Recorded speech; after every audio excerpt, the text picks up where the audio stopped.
Hey Rockers, welcome back to another episode of Indie Rockers Ball. We are so glad to be back after that break. So true, Sam. So much has happened. I know. Good thing we are here today to fill all of you in. Make sure to stick around, Rockers, because we have a great show planned today.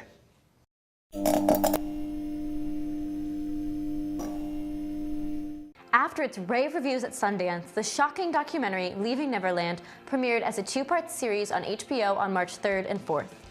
Leaving Neverland follows the stories of alleged abuse of two boys, Wade Robson and James Safechuck, during the 1980s and 1990s by pop superstar Michael Jackson. The alleged abuse began when both were under 10 years old and took place in Jackson's Neverland Ranch in Santa Barbara, California. Robson, who is now a father and an acclaimed choreographer, stated to an audience at Sundance, "We can't change what happened to us, and we can't do anything about stopping Michael. He's dead. That's gone. What happened, happened. The feeling is, what can we do with it now?" This 4-hour documentary was directed by Dan Reed. The making of this movie was actually in progress before the rise of the Me Too movement and the allegations against Harvey Weinstein. Leaving Neverland has already been criticized by the Jackson family, who noted that both Safechuck and Robson have both filed lawsuits against the estate of Jackson, who died in 2009. Great news, Rockers. Rumors have been flying about a potential reunion of the popular Nickelodeon TV show Drake and Josh. According to E! News, Drake Bell recently confirmed that him and Josh Peck are working together. Bell revealed at the iHeartRadio Music Award that we might be getting something new from the two. He states, "Well, not exactly Drake and Josh, but Josh and I have been talking. He's coming up with some really cool ideas. And yeah, I can't really go into exactly what we're doing, but it's going to be really cool and exciting. I'm really excited to do it." Neither of us want to do a reboot. It had to be something cool. It had to be something creative. So no, honestly, I never thought we would be coming back. I think we've come up with something that's a bit more creative and a little more exciting. Peck also followed up on these comments made by Bell by commenting the thinking emoji on the reboot rumors. Let us know if you're excited for the possible collaboration on Twitter at IUP-TV with the hashtag #MusicNews. A Drake and Josh reboot? Are you serious? No, actually, Sam, I just read the article and they said that This is so amazing. I can't believe they're doing a reboot. Oh my God, I have to record it. I have to Sam, this is Sam, so listen, exciting. listen. Hey guys, hit it. I let it be so simple, but I found a way. I found a way. All right, Rockers. Open up your mind. All right, Rockers. Up next is Music Lesson with Nick Dart.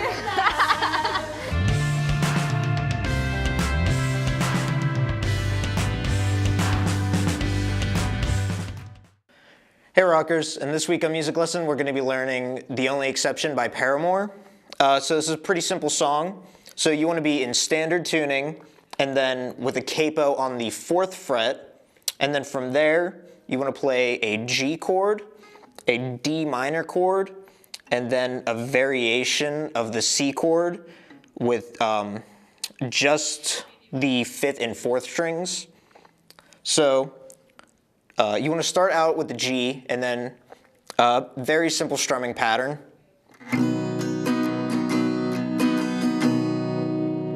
So that is the strumming pattern for the song, the whole song. So like I said, G, D minor, and then a variation on the C chord. So we'll just run through this.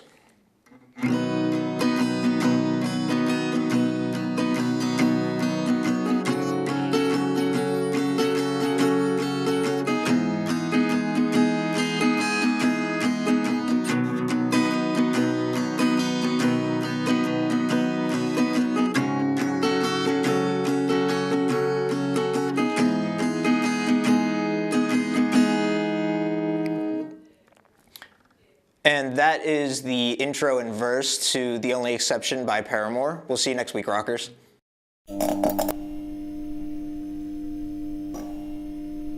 Following the successful cover album Teal, Weezer is back at it again with the release of the Black Album.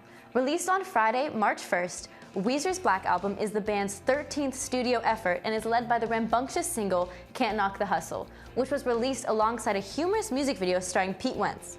In addition, California Snow was first released in September. However, reviews of the album are somewhat mediocre at best, getting only a 3 out of 5 stars rating on Rolling Stone and a 5.7 on Pitchfork.com, Still, despite the reviews, the album is something totally worth checking out if you're a fan of the band or just a fan of rock and roll in general. Let us know how you feel about Weezer's new album on Twitter with hashtag musicrelease at IUP-TV.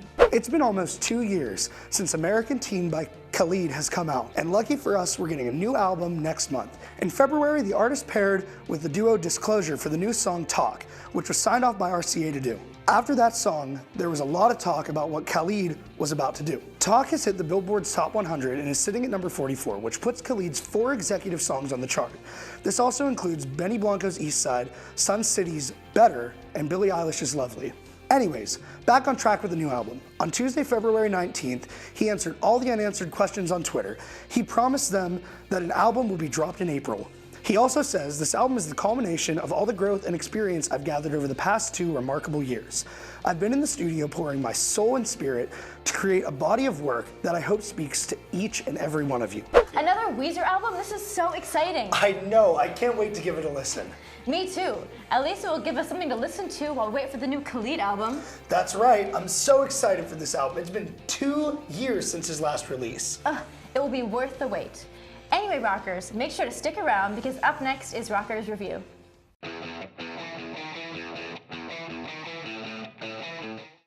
What's going on, rockers? Today we're going to be talking about Weezer's 2 new albums that have come out. I'm here with Ian and Liam, and we're going to be discussing how maybe some of the new stuff compares to their older stuff and all that fun stuff. So what do you guys think? What did you think of the new albums? Well, before we get to that, what do you guys think of Weezer as a band? They've been around for a while, so what do you think? They're veterans of the rock and roll industry.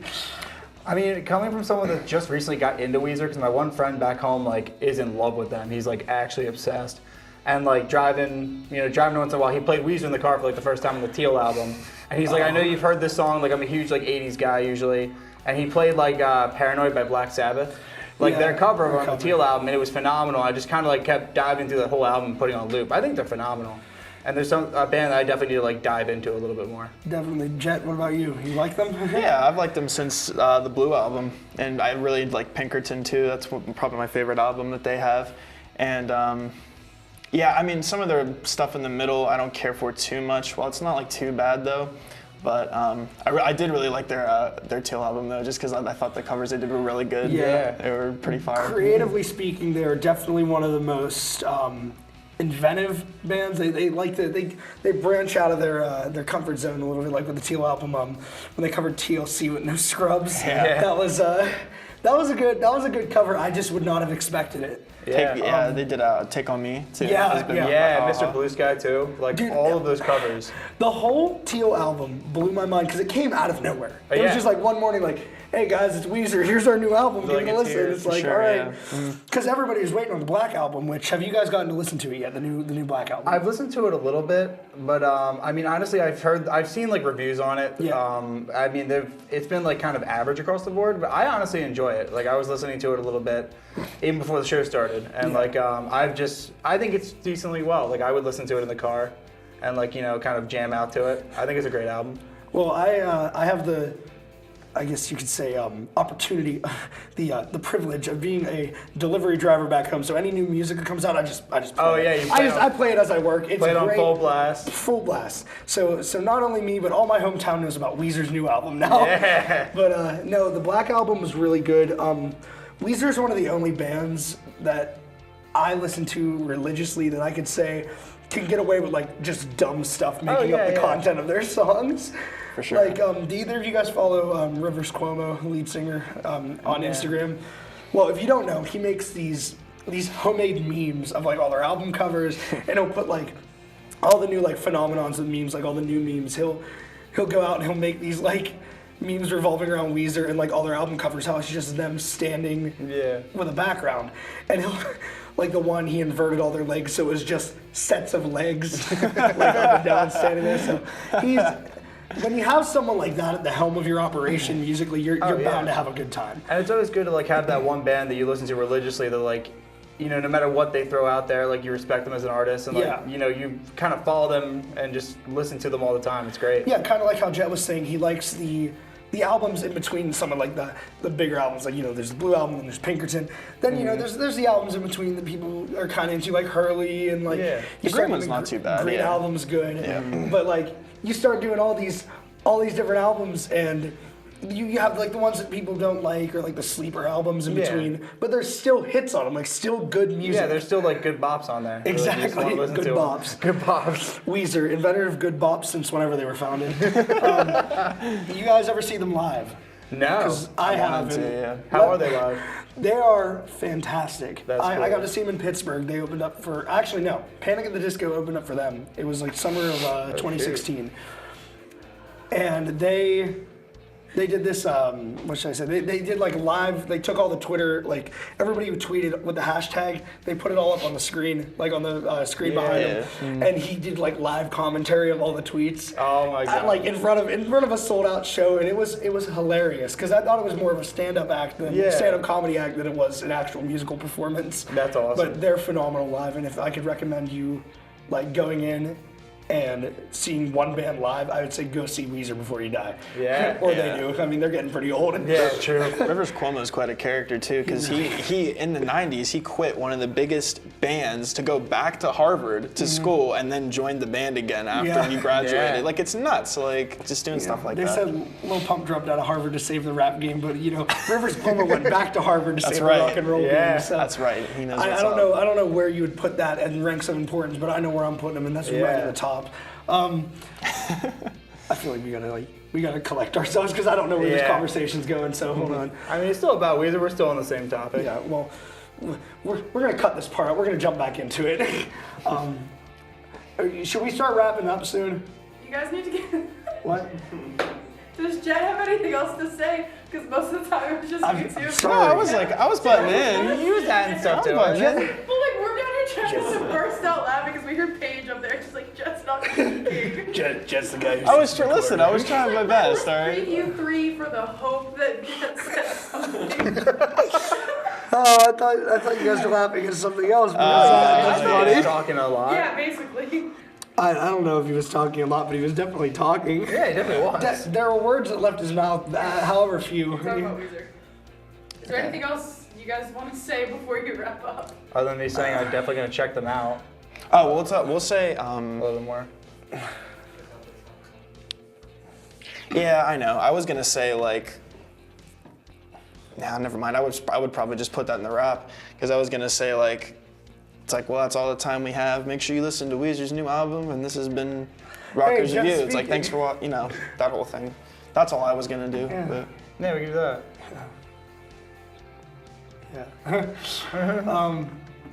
Okay. So Jet can just take his finishing remark. We'll be on 3 and then like wrap it up on 2. Okay. What, say like what I said about Harvard again, or what do you mean just go No, from here to there? I don't know. What did I say last? We know where this conversation's going. Cut it. Well, No, but I shut don't up, know Liam. before. All right.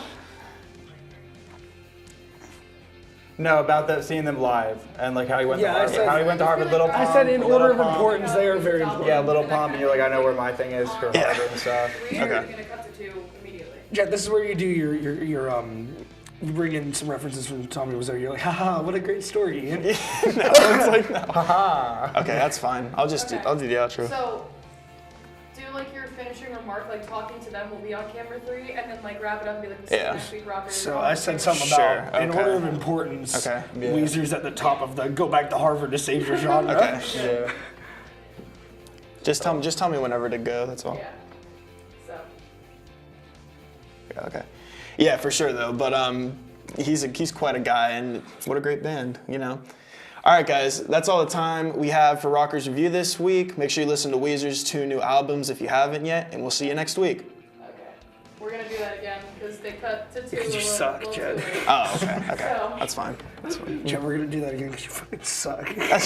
Listen. Alright, so We're we're recording. starting back on 3. What a great Right. story. Just said. What's that? We're starting. Just basically repeat what you said. We're Yeah, starting that's back fine. on 3 and Yeah. then ending on Okay. That is very true, though. What a great guy. What a great band, you know? All right, guys, that's all the time we have for Rockers Review this week. Thank you for tuning in, and make sure you listen to Weezer's 2 new albums that they have out. We'll see you next week.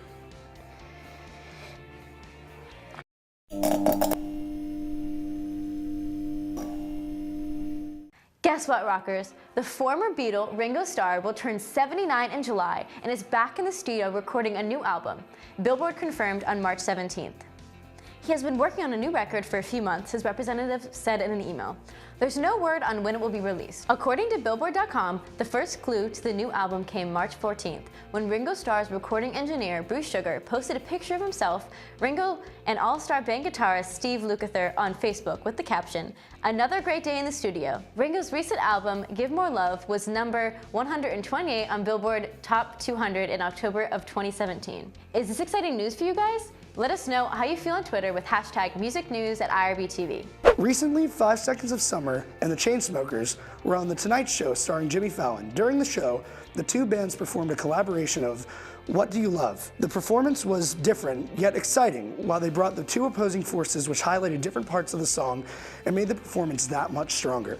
The bands lined up on opposite sides from each other, and as they continued through the performance, everything from the vocals and guitars just seemed to line up and match perfect. Just in the span of a few minutes, they were able to show off a little preview of what the band's tour holds this September. If this is what the Chainsmokers World War Joy Tour featuring 5 Seconds of Summer is going to be like, I can't wait to see what's to come with these two bands. So Ian, how does it feel to have completed almost a full year as an IRB host? Well, you know, I wasn't expecting to host my first semester, let alone the entire first year. I've loved every second of it, and I would like to do it again, honestly. Are you okay? Sam, are you? Are you? All right, rockers, make sure you stay tuned because up next is Check This Out.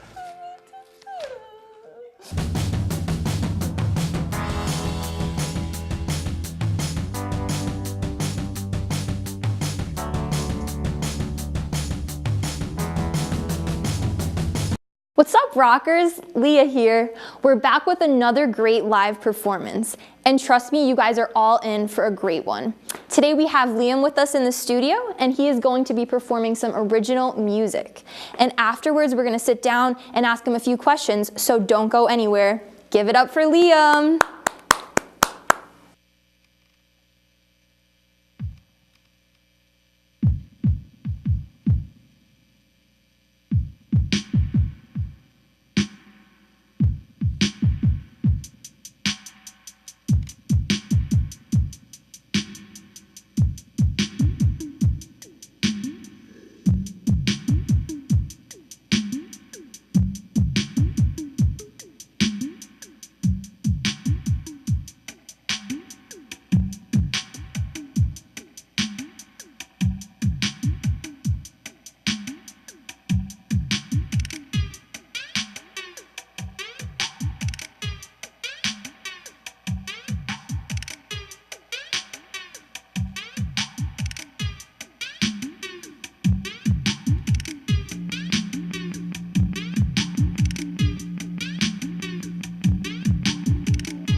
Hey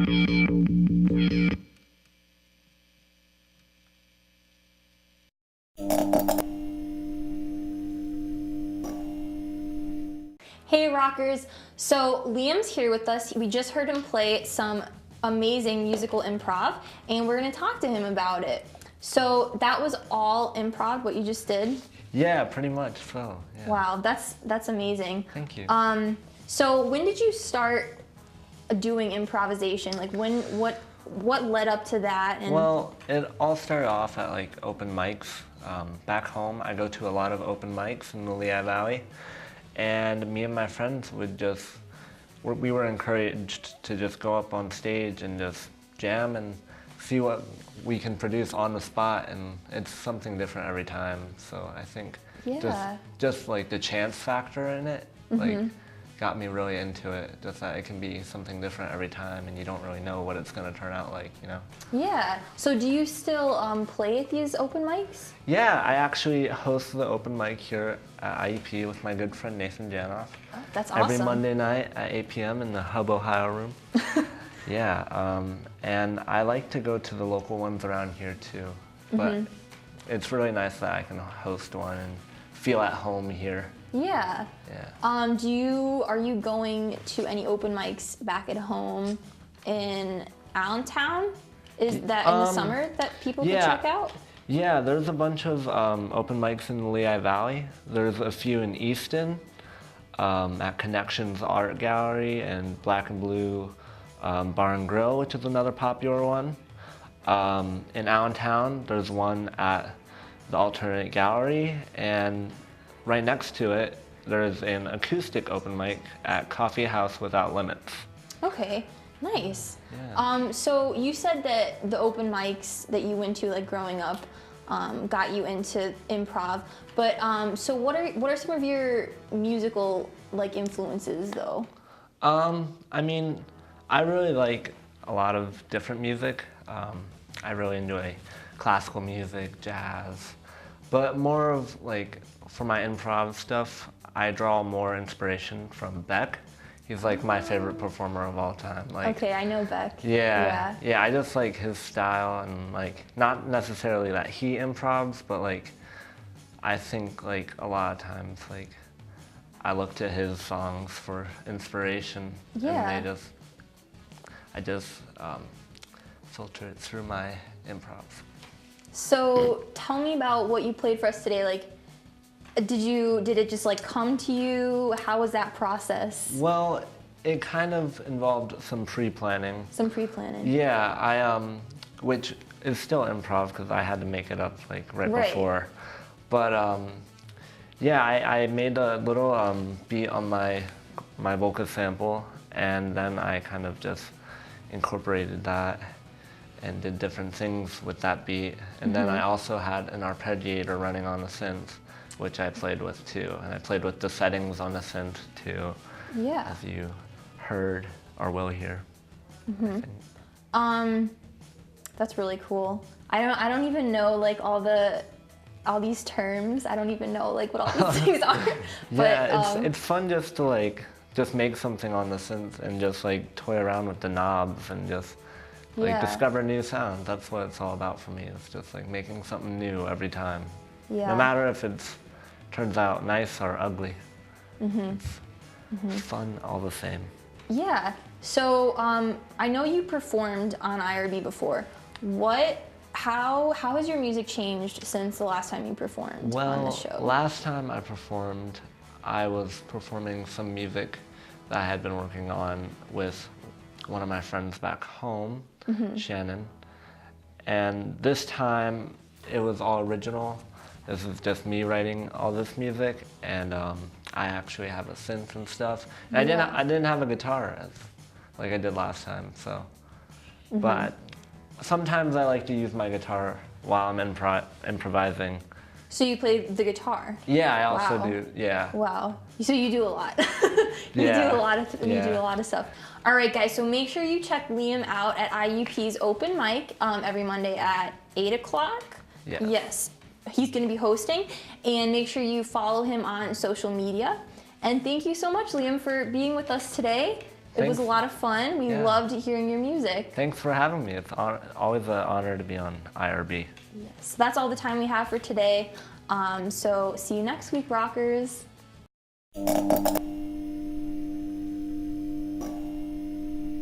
Well, Rockers, that's it for another episode of Indie Rockers Ball. Wow, Ian, I can't believe you're pretty much halfway through the season. I know, Sam. It's been a great season so far, I do have to say. I couldn't agree more. Plus, some new faces as well. Make sure you tune in next week, Rockers, because we have your favorite music news and more live performances. And don't forget to follow us on social media, IUP-TV or at Indie Rockers Ball. We will see you next week, Rockers.